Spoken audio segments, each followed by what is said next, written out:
Nama saya Ahmad Maulana Ali Ulumuddin dari Departemen Teknik Instrumentasi Fakultas Vokasi Institut Teknologi 10 November. Saya Gita Marcella dari Departemen Teknik Instrumentasi Fakultas Vokasi Institut Teknologi 10 November. Perkenalkan, nama saya Vandita Pratama dari Fakultas Vokasi Departemen Teknik Instrumentasi Institut Teknologi 10 November Surabaya. Sumber daya lokal merupakan sumber daya yang mudah didapat dan diakses. Salah satu contohnya adalah sampah. Sampah merupakan sumber daya lokal yang tidak terpakai dan sering menimbulkan berbagai masalah. Pada tahun 2018, penduduk Indonesia mencapai 265 juta jiwa dan diperkirakan pada tahun 2022 jumlah penduduk Indonesia mencapai 276 juta jiwa. Sehingga jumlah penduduk dari tahun 2018 sampai 2022 terjadi pertambahan 11 juta penduduk. Pada tahun 2018 jumlah sampah mencapai 40 juta ton per tahun. Jika diasumsikan jumlah sampah dari tahun ke tahun jumlahnya sama, yaitu 6 juta ton, maka diperkirakan pada tahun 2022 jumlah sampah mencapai 64 juta ton per tahun. Sampah adalah bahan buangan padat maupun semi padat yang dihasilkan dari aktivitas manusia dan hewan yang dibuang karena tidak dibutuhkan atau tidak digunakan kembali.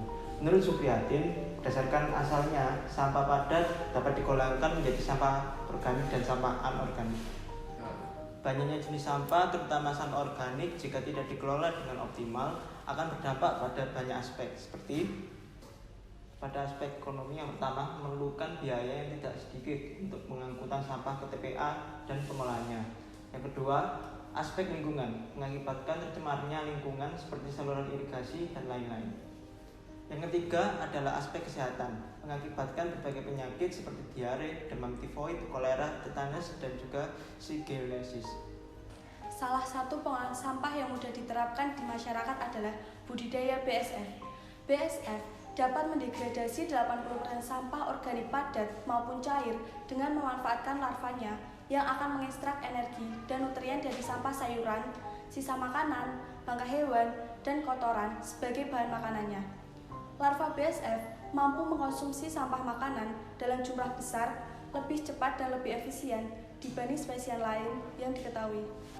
Kemampuan mereka dalam melahap makanan organik ini sangat fantastis. Dari jumlah 10.000 larva, dapat menghabiskan 1 kg sampah organik dalam 24 jam. Jika satu ekor betina dapat menghasilkan 500 telur, maka hanya dibutuhkan 20 ekor betina yang bertelur untuk menghasilkan 10.000 larva, untuk mereduksi 1 kg sampah organik setiap hari.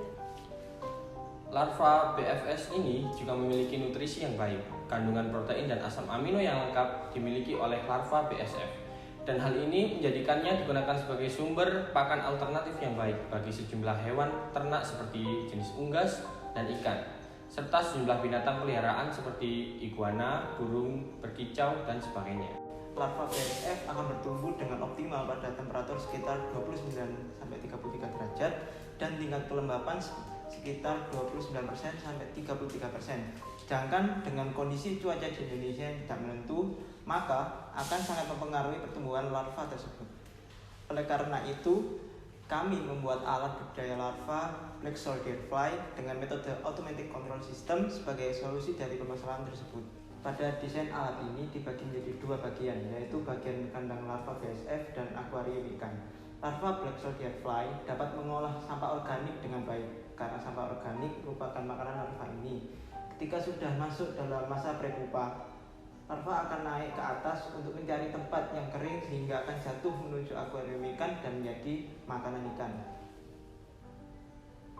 Dengan luas 0,4 meter persegi atau satu kotak kandang larva BSF dapat menampung 3-5 kg larva dan dapat menghabiskan sampah organik sekitar 20-25 kg.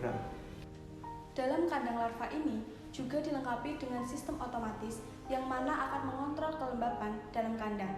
Ketika kelembapan dan temperatur dirasa tinggi, maka sensor DHT11 akan mengirimkan sinyal ke Arduino. Arduino akan memerintah exhaust fan agar aktif sampai dalam kondisi set point yang telah disesuaikan dengan kondisi normal larva. Filter karbon pada kandang larva digunakan untuk mengurangi bau dari sampah organik tersebut. Pada pengendalian suhu dan kelembapan pada kandang larva BSF digunakan sensor DHT11. Jadi, sensor CHT11 akan mendeteksi suhu dan kelembapan di dalam kandang. Ketika suhu atau kelembapan tidak sesuai set point, maka akan mengaktifkan exhaust fan. Jadi komponen yang kami akan gunakan adalah yang pertama sensor DHT11. Jadi sensor ini digunakan untuk mengukur temperatur dan kelembapan yang ada di dalam kandang. Yang kedua adalah Arduino Uno, digunakan sebagai controller untuk mengendalikan agar sesuai dengan set point yang ada. Yang ketiga adalah modul WiFi ESP8266, digunakan untuk mentransmisikan data yang ada dalam kandang menuju smartphone atau PC. Yang keempat adalah exhaust fan, digunakan sebagai aktuator. Ketika variabel proses melebihi set point, maka controller akan mengaktifkan exhaust fan. Yang kelima adalah filter karbon, digunakan untuk mengurangi bau akibat sampah organik.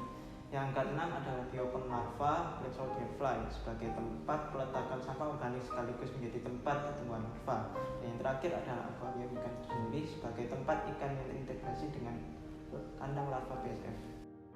IoT pada alat ini yaitu memonitoring kondisi pada kandang yang setelah diolah datanya oleh Arduino dikirimkan oleh modul WiFi ESP8266 ke smartphone pemilik kandang BSF, sehingga pemilik mengetahui kelembapan dan temperatur yang ada di dalam kandang.